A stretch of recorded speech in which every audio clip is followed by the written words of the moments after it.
Wow, 250 years, huh? That's a hell of a run. Most things don't even make it that long.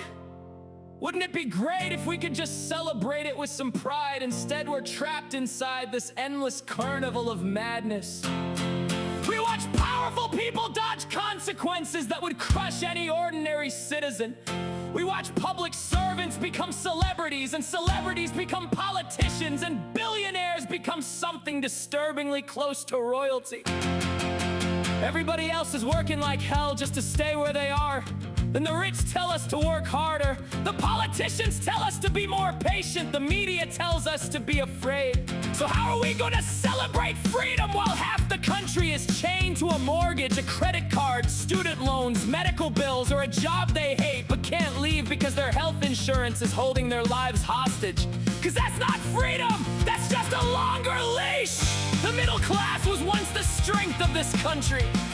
Now people are just one illness, one layoff, or one accident away from losing everything they have built. They work harder than ever and feel they're falling even farther behind. That is not how a healthy nation should look. That's not something to celebrate. And for all our talk about freedom, so many of us seem spiritually exhausted. We're drowning in information, yet starving for wisdom. Surrounded by people, yet still lonely as hell. Connected to everyone, yet known by almost no one. Maybe that's why this birthday feels so empty. And God help us if you point any of this out.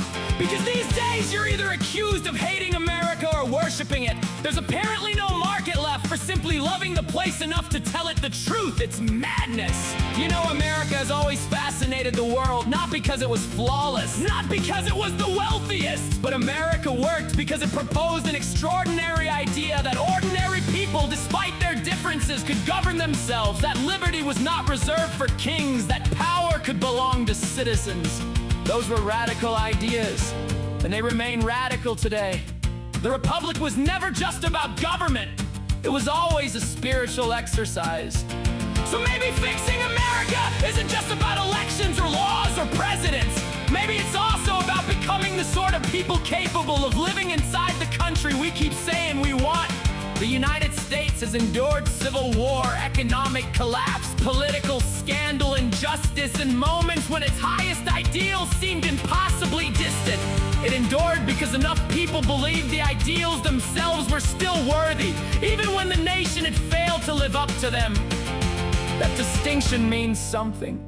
Someone can criticize a country without abandoning it.